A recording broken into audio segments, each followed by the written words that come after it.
coming up. As you noted, leaves a significant loophole with the potential for a third party to use foreign money to influence voters.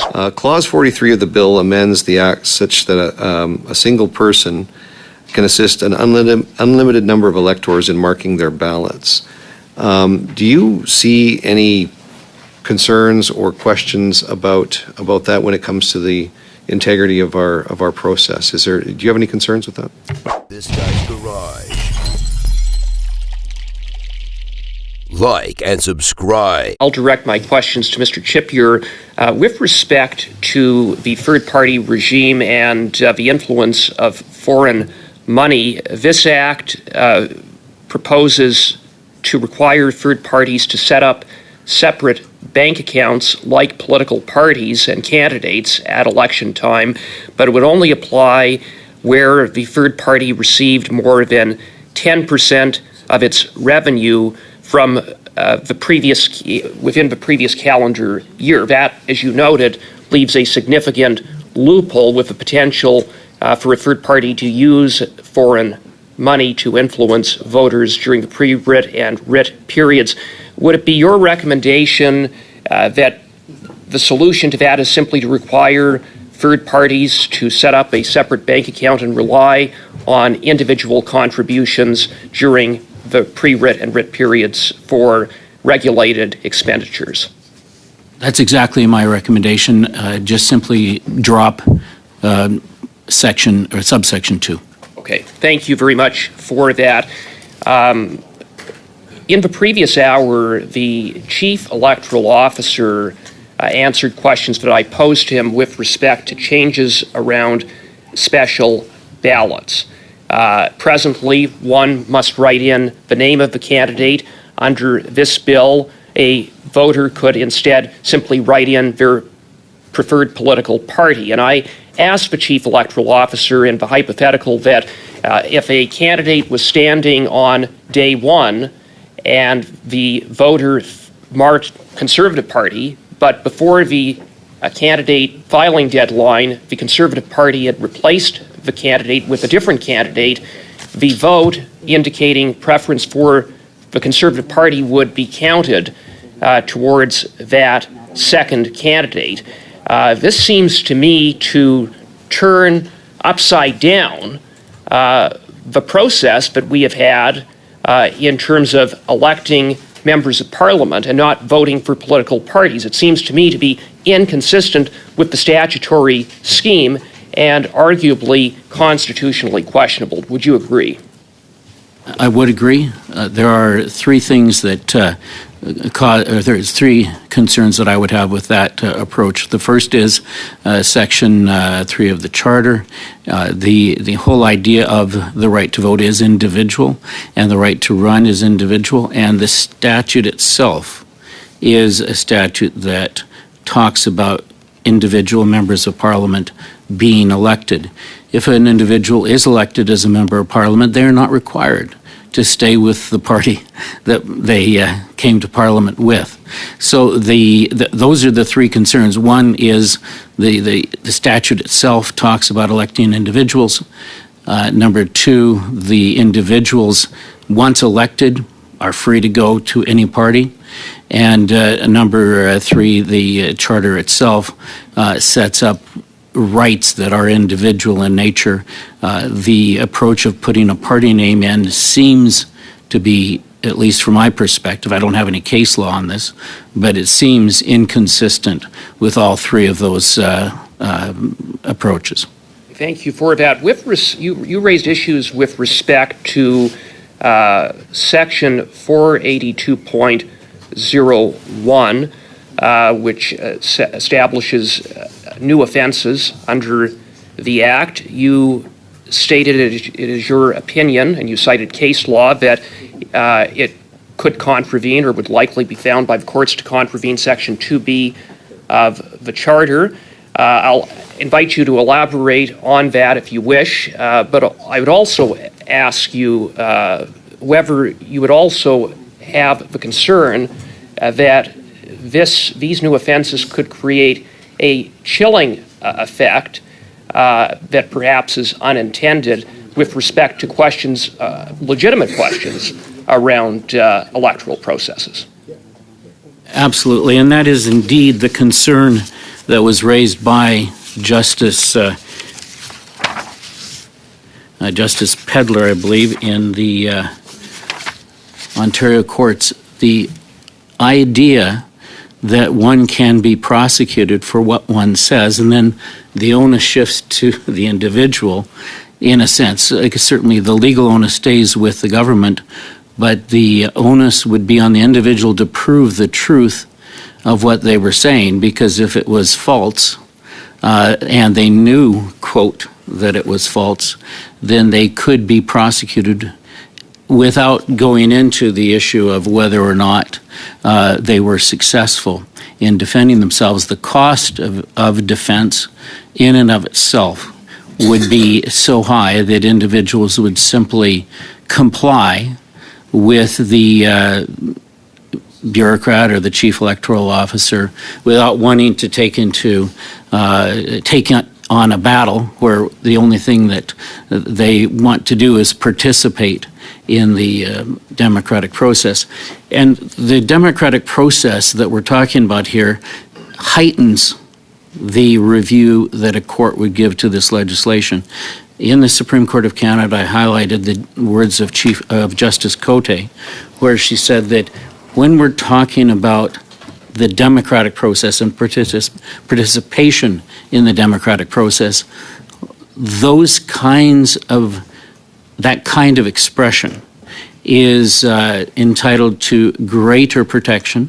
And when it comes down to a balance between, let's say, protecting the reputation of an individual or a reputation of an institution of government, the courts should come down on the side of freedom of expression and not on protecting the reputation or the, if you will, the name of the institution or the credibility of the process. There's no doubt that the institution of an election is a very important thing, but the courts have come down on the side of freedom of expression in Canada, and I think that the courts in other free and democratic societies, like Belgium, like the United Kingdom, have also said there's no need to go into the protection of the Crown.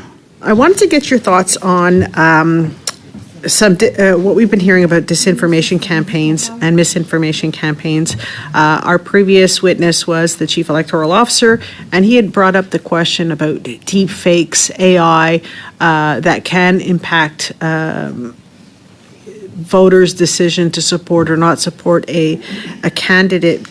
Could you elaborate a little bit on whether or not you think that C-65 addresses some of those issues with respect to misinformation and disinformation, and or would you have any recommendations for us on how to improve that? Thank you very much for that question. Freedom of political expression is one of the foundational values in the Canadian Charter of Rights and Freedoms, and so we should be very careful in passing electoral legislation that restricts freedom of political expression.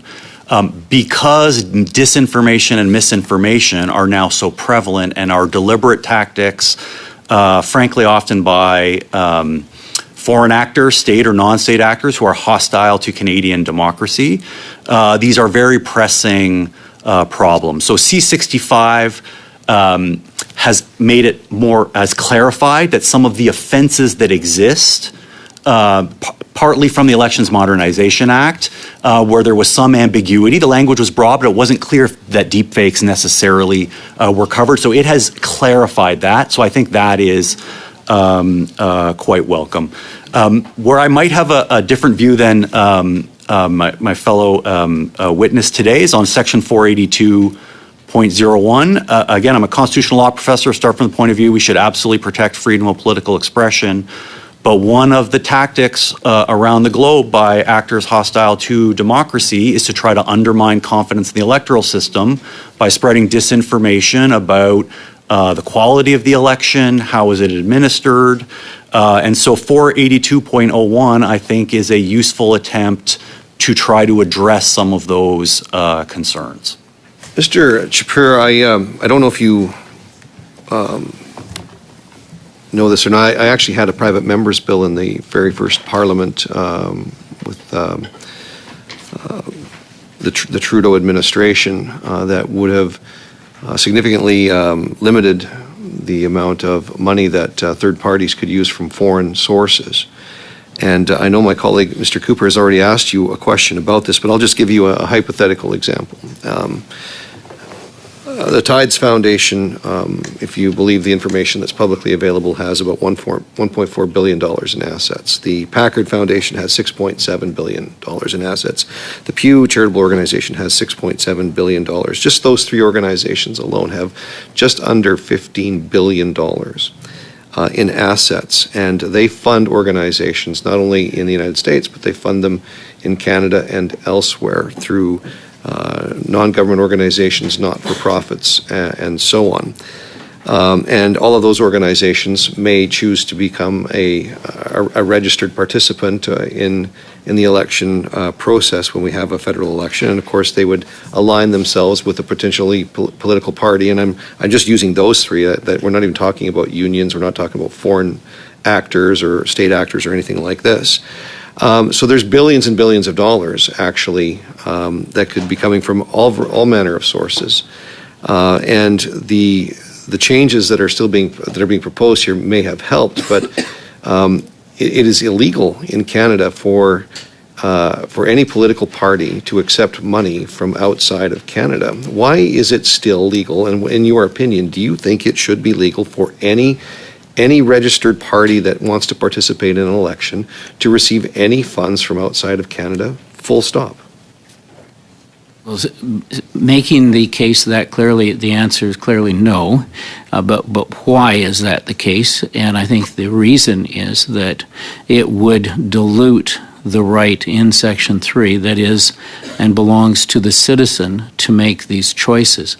I do note that in the last election in the United States, the party that spent about 50% more than the winning party lost. So money doesn't necessarily buy you an election, but the influence is what is inappropriate, in my view, under Section 3, because it is a right of citizenship, and that right should be defended aggressively by Parliament. I think that's Parliament's duty. So, if that's the case, then do you think it should be an offense for third parties to knowingly accept contributions from any foreign entity for any regulated election activities? I think it should be. I also agree with what the Chief Electoral Officer said earlier, and that is it should be offense for that third party who is outside of the country to make those donations, because it seems that both state actors as well as private actors have been bragging recently about how influential they have been in the Canadian election. And I think that is something that is, in my view, should be an offense. And this Parliament should be offended by those kinds of reports being published. I can tell you, I can only speak for myself, Mr. Shapiro. I was horrified to find out some of the revelations that came from this very committee's study and now the public inquiry into foreign election interference, and I don't believe that Bill C-65 actually goes far enough to address some of those concerns. I do believe there's some steps in the right direction, but I'm just going to shift gears a little bit from foreign influence and foreign funding. Clause 43 of the bill amends the Act such that a single person can assist an unlimited number of electors in marking their ballots. Do you see any concerns or questions about that when it comes to the integrity of our process? Do you have any concerns with that? About 20 seconds here, sir. Certainly. Yeah. I'll be very quick. Yes, I do. There have been instances both in Canada and in the United States of ballot harvesting. This would be something that could be abused by someone wanting to do that.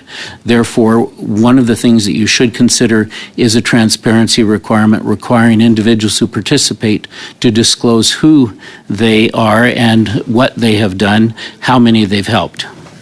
if the election is held on Diwali, would that actually have an impact on the Indo-Caribbean communities' participation, other Southeast Asians' participation, and what would be the strategies to guarantee that this calendar would not deprive electors of their rights if they also want to observe this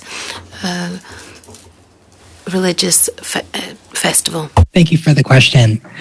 We see it as an impediment in that people from our community, that can be the Indo-Caribbean community, which, as we noted, is part of the South Asian diaspora, but we also see, Bengali Canadians, Indian Canadians as also kind of experiencing those same obstacles. The challenge is this. People are trying to balance their participation in these religious obligations, Diwali being a very significant holiday for that community, the Hindu community, the Jain community, the Sikh community, balancing those obligations with that most important right, that ability to participate in the democratic process. And so, we've seen this occur, and my colleague Aisha noted in her remarks, we saw this in 2022 with the municipal elections in Ontario. People were experiencing that conflict, that challenge in real time. To note your question, though, we have, as a community organization, put a lot of effort into get out the vote efforts, really driving people toward advanced polls. But based on our engagement with our stakeholders, with our community members, that conflict was evident and was felt.